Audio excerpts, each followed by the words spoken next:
Est-ce que le clan peut nous permettre de nous révéler ou à des moments nous enfermer et nous restreindre dans nos libertés? Elle est amoureuse de Tony, mais elle sent qu'elle a un lien plus fort qui est au-delà de l'amour ou quoi que ce soit avec Joe qu'elle a perdu. Sans la Camargue, il n'y aurait pas la série. Trop kawaii.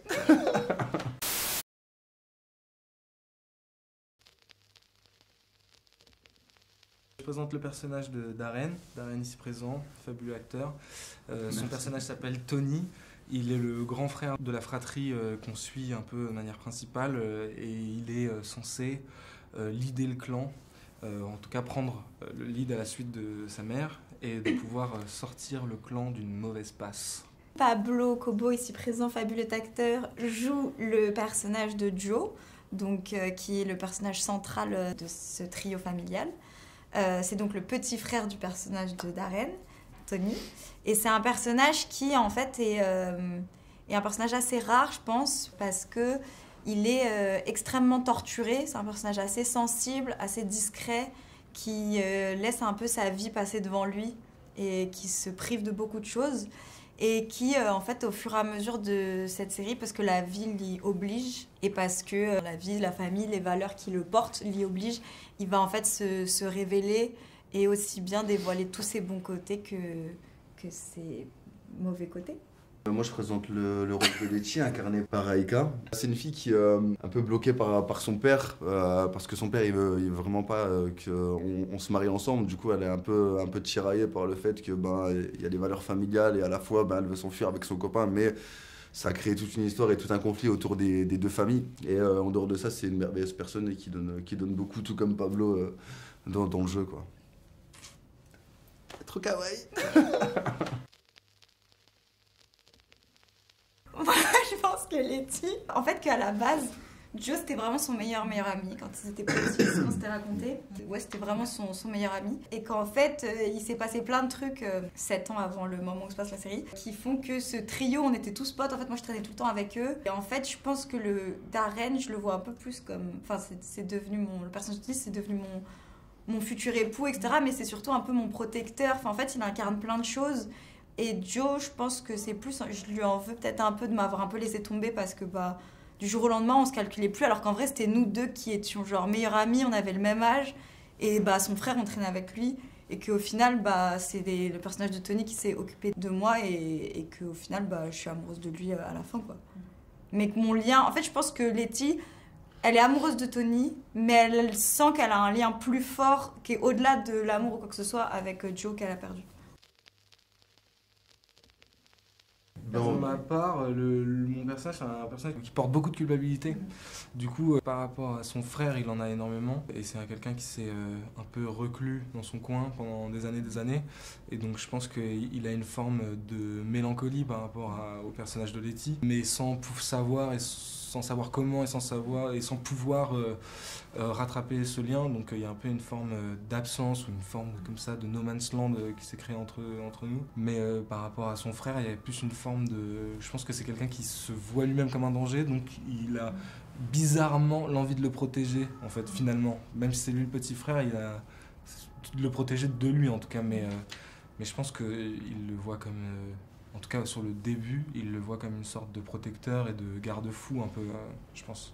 Moi j'ai imaginé plus, nous deux, même si ça n'a pas été tourné, nous deux étant petits, où on avait cette relation très fusionnelle, et dès qu'il y a eu le souci dans la famille, et ce fameux secret, ça nous a un peu séparés, mais d'une manière assez fin, puisqu'on est séparés sans être vraiment séparés, parce qu'on a toujours les valeurs de la famille, où on fait attention l'un à l'autre. Mais ouais, je pense que ça nous a séparés pour au final se retrouver et encore se séparer, quoi. Ils vivent dans la série, c'est des communautés qui vivent vraiment en autarcie. Donc forcément, tout s'entremêle. Et en fait, s'il y a quelque chose qui se passe pas comme prévu, ça impacte tout le monde. Mais oui, le côté maudit, c'est qu'en fait, un secret en amène un autre et on finit par des nœuds, alors qu'à la base, ils sont tous innocents et qu'ils ont tous rien fait. Ils étaient tous portés par leurs valeurs et le poids qu'on a mis sur leurs épaules. Et on se retrouve tous sous des secrets... en fait, qui vire au drame à vouloir...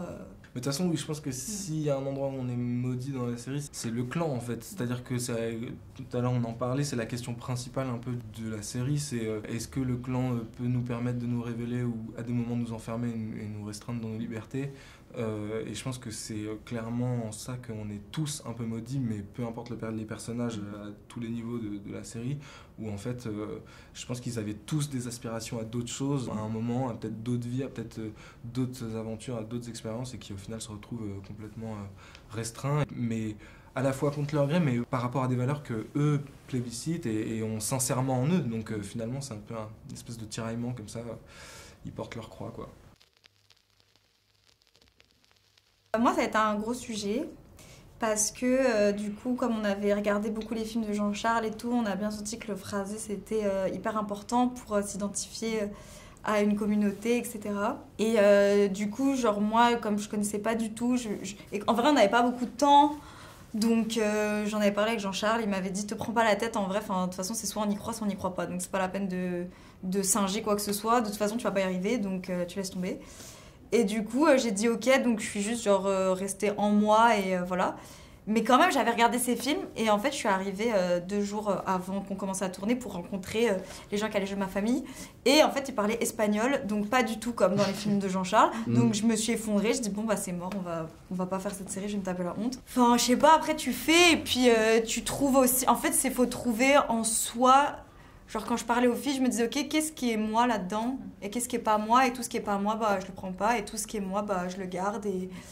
Et après, les petites fautes de français, c'est des fautes que moi j'avais repérées, que je pouvais faire avant et qu'on te reprend beaucoup dans la vie. Donc tu fais plus de fautes après parce que sinon tu te tapes la honte. Et là, bonheur absolu, personne te reprend, tu fais qu'est-ce que tu veux et tu le fais très bien. Alors merci de nous autoriser à faire des fautes. Voilà. Moi, ça a été un gros. C'est clairement par ça qu'est passée l'appropriation du personnage. Tu vois. J'arrivais pas du tout au début à savoir par où le prendre. C'est vrai qu'il a une évolution tellement énorme, le personnage, tout le long, que c'est un personnage assez mystérieux. Donc, on peut, en tant qu'acteur, quand on est de l'autre côté, on peut un peu y mettre ce qu'on veut. Donc, c'est un peu vaste comme truc. Le seul moyen que j'ai trouvé pour avoir un vrai sol en dessous de mes pattes, le moment où j'allais jouer et entrer en scène, c'était de trouver sa manière de parler, de réécrire les dialogues, Ouais, de voir des extraits, de voir comment parlait Fred beaucoup, parce que mon personnage est très proche de Fred dans la série. Donc c'était un peu de trouver les exemples. J'ai eu la chance de le rencontrer une fois avant le tournage et de tout de suite capter quel style de faute il pouvait faire, un peu dans la même manière, dans le même délire que ce que racontait Raika, et d'utiliser des fautes et d'en faire des trucs un peu systémiques, quoi, genre dans ma manière de parler, avec des queues à des endroits où il n'y en a pas forcément besoin, par exemple. Et c'est vrai que ça te met un peu une sorte de cadre, et puis surtout leur rythme aussi. Ça, tu comprends vite leur rythme. Ils ont un rythme bien à eux. Ils n'ont pas tous le même, mais ceux qu'ils ont en commun, tu te dis ok, bah ça du coup je le prends et je l'utilise. Ouais, mais tout à l'heure t'as dit un truc aussi qui était vrai, que genre quand t'es arrivé et que t'as vu que en fait personne parle pareil dans la vie. Ça veut rien dire parler comme ci ou comme ça. Donc c'est vrai que quand tu l'as dit tout à l'heure, je me suis dit ouais, c'est vrai que quand t'arrives aussi tu lâches un truc de dire tout le monde parle différemment, et même moi je me suis rendu compte dans la série, j'ai la voix hyper aiguë encore plus que dans la vie, et j'étais en mode bon bah c'est comme ça en fait. Sans la caméra, il n'y aurait pas la série, je pense. On avait besoin de ce décor. Je vois pas en France quel autre décor il y aurait pu avoir pour tourner ce genre de projet. Même en dehors du fait que c'est un peu une terre gitane et tout ça, c'est vrai que c'est clairement un personnage. Elle est ultra présente, tu vois, dans les 2 premiers épisodes déjà. Enfin, c'est clairement un personnage de la série sans aucun doute. Et moi, je connaissais pas cet endroit de France, j'ai été choquée. Non, mais vraiment, c'est le Texas. Il y a des taureaux et tout. Enfin, ça me fait plus penser à l'idée que je me fais de la Louisiane, tu vois. Ouais, grave. Moi, j'étais en mode, mais on dirait vraiment qu'on n'est pas en France. Et bon, bah, honte à moi, je connaissais pas, mais c'est fou, quoi. Genre, j'étais choquée. Des taureaux. Ils m'ont fait faire du rasé à un moment donné. Donc, j'ai eu un entraînement de rasé. C'était délirant. J'ai discuté avec des gars qui avaient mon âge. Et leur taf à eux, c'était quasiment tous les jours d'aller se mettre dans une arène avec un truc de 400 kilos avec 2 cornes au-dessus de la tête et de leur courir après pour aller leur prendre un petit truc qu'ils ont. Enfin, ça me paraît. Mais quand on t'apprend ça, tu fais ok sur le concept, et puis quand tu le vois, que t'es dans l'arène avec eux, Ah, tu c'est chaud. discours derrière moi, vas-y, et tu fais mais vous êtes des fous malades, ouais. malades. Et en même temps, je trouve que c'est un rapport à la vie et à la mort qui est hyper intéressant parce que c'est hyper intense, il y a un truc qui est très mystique aussi presque, qui est fou. Enfin, ouais. Et ça, il n'y a qu'en Camargue que ça existe, quoi. Enfin, c'est pour ça qu'on appelle ça des courses camarguaises d'ailleurs. Bah, c'est particulier parce que c'est une série qui mélange tellement de genres que c'est pas facile à retenir. Moi, j'aimerais bien qu'il y ait peut-être une admiration et de l'amour pour ces communautés qu'on représente, parce que c'est des communautés qui sont vachement isolées. Il y a beaucoup de luttes, en vrai, il y a beaucoup de choses pour lesquelles elles se battent et pour lesquelles elles ne sont pas écoutées, notamment les airs. On peut le voir avec la famille d'Orkel qui est quasiment expulsée. Ça parle beaucoup des injustices qu'ils vivent. Et je pense qu'il y a un truc important à retenir, c'est ça, c'est qu'il y a une très grosse communauté gitane en France, de voyageurs, de manouches, de yéniches, de tout. Il faut considérer tout le monde et ils ont une façon de vivre vraiment magnifique. Surtout pour ceux qui sont pas sédentarisés, il y en a de moins en moins et c'est quelque chose à préserver et à mettre en valeur. Ils sont assez stigmatisés un peu, Ouais. ils ont Une mauvaise image, une mauvaise image, Il y a alors un que vrai racisme. ouais, alors que qui m'a vraiment choqué. franchement moi C'est pour des gens avoir, trop même nous en pour mode. avoir vécu le truc, Ouais. je parle pour nous évidemment, c'est une très belle culture, Ils ça doivent- vous prend le cœur, ils vous prennent le cœur, ils se vous le rendent mettent à côté, jamais, ouais. ils vous le mettent à côté du feu, ils jouent de la guitare et C'est fou, Et ouais. Il y a vous un laissez petit moment vous quand même où abandonner. tu te demandes si tu vas rentrer. ouais. Ouais, il y a quand même, ça te passe quand même 2 secondes dans la tête, tu ouais. fais. Ouais, c'est intéressant. La quand fin même du tournage a de été regarder, dure, ouais. franchement. Moi, un choc psychologique, moi, la fin Ouais, du ouais. tournage, C'était c'est dur. impossible.